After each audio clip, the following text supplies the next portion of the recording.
In a powerful demonstration of resolve and defensive readiness, Russia has once again showcased its unmatched ability to secure its strategic interests in the Baltic region.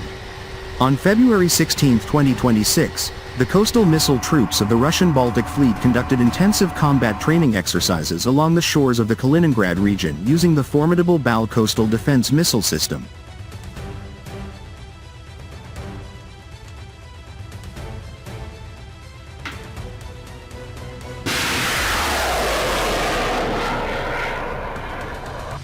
This was no ordinary drill.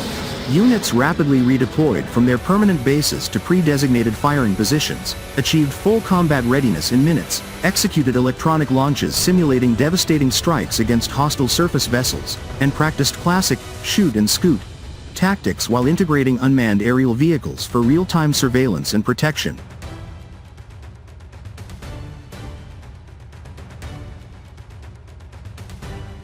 This latest activity underscores a clear message to NATO. Any attempt to threaten Kaliningrad or dominate the Baltic Sea will be met with overwhelming, precise, and mobile firepower that turns the entire maritime theater into a Russian-controlled kill zone. Far from aggression, this is pure self-defense, a sovereign nation protecting its exclave, its people, and its vital sea lines against an ever-encircling NATO military machine. The BAL system's deployment, or rather, its sustained high-readiness positioning, in Kaliningrad marks the beginning of what many analysts are already calling NATO's Baltic nightmare.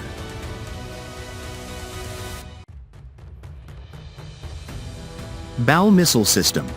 Russia's deadly coastal guardian, technical mastery and overwhelming capability. At the heart of this defensive revolution lies the 3K-60 BAL, NATO designation SSC-6 Senite, one of the most effective and versatile coastal defense systems in the world. Developed by Russia's leading defense enterprises and entering service in 2008-2009, the BAL represents the pinnacle of mobile anti-ship warfare. It is mounted on high-mobility MZKT 7938x8-wheeled chassis that can operate in snow, mud, or difficult coastal terrain with ease.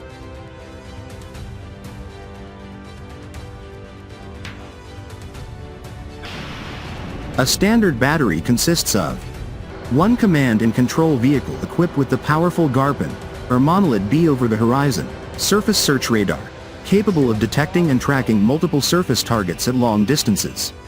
Up to 4 self-propelled transporter erector launchers, TELs, each carrying 8 ready-to-fire KH-35 family missiles. Supporting transloader vehicles that carry another 8 missiles each, enabling rapid reloads in the field. This configuration allows a single battery to unleash a staggering salvo of 32 missiles in one coordinated strike, with immediate follow-on capability from reserves. All 16 missiles from just 2 launchers can be ripple-fired against multiple targets to saturate and overwhelm enemy ship defenses, a tactic proven devastatingly effective in modern naval warfare. The real star is the KH-35 Uran family of subsonic anti-ship cruise missiles. These sea-skimming harpoons of the Russian fleet fly at Mach 0.8 just meters above the waves, making them extremely difficult to detect and intercept. The 145 kilograms high-explosive shaped charge warhead is optimized to penetrate the hulls of frigates, destroyers, amphibious ships, and large logistics vessels, precisely the kind of assets NATO would need to project power into the Baltic.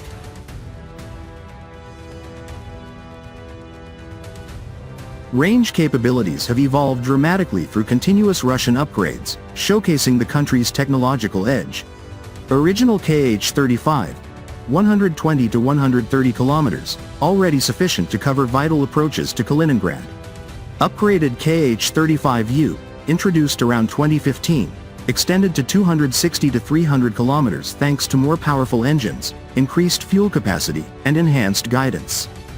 Latest generation missiles, tested and integrated by 2021 and beyond, over 500 kilometers, with the ability to strike both naval and land targets using advanced inertial navigation, satellite updates, GLONASS, and improved active-passive radar seekers with lock-on ranges up to 50 kilometers in the terminal phase. The system operates day or night, in any weather, and can launch from positions up to 10 kilometers inland or at altitudes up to 1,000 meters while remaining fully concealed. Deployment to combat readiness takes less than 10 minutes. After firing, units immediately displace to new positions, drastically reducing vulnerability to counter battery fire. Integration with UAVs, as demonstrated on February 16, 2026, adds another layer. Drones provide over-the-horizon targeting data, allowing the BAL to engage enemy ships long before they enter visual or radar range of the coast. Compared to Western equivalents like the US Harpoon or European NSM, the BAL offers superior salvo density, unmatched mobility, and now land attack capability that turns it into a multi-domain weapon. A single brigade equipped with multiple BAL batteries can effectively lock down hundreds of thousands of square kilometers of the Baltic Sea, creating an impenetrable anti-access, area denial, a 2AD bubble that protects Russian waters, ports, and territory.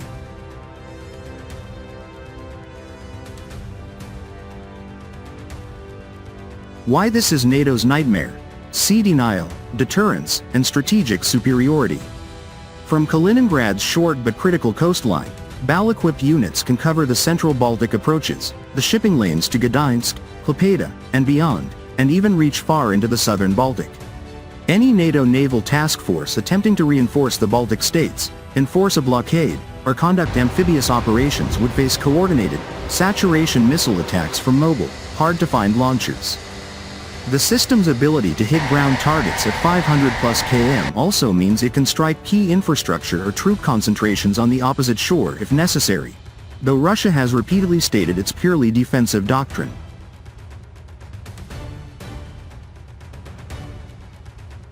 The February 16, 2026, exercises with the BAL system in Kaliningrad are not the start of a crisis.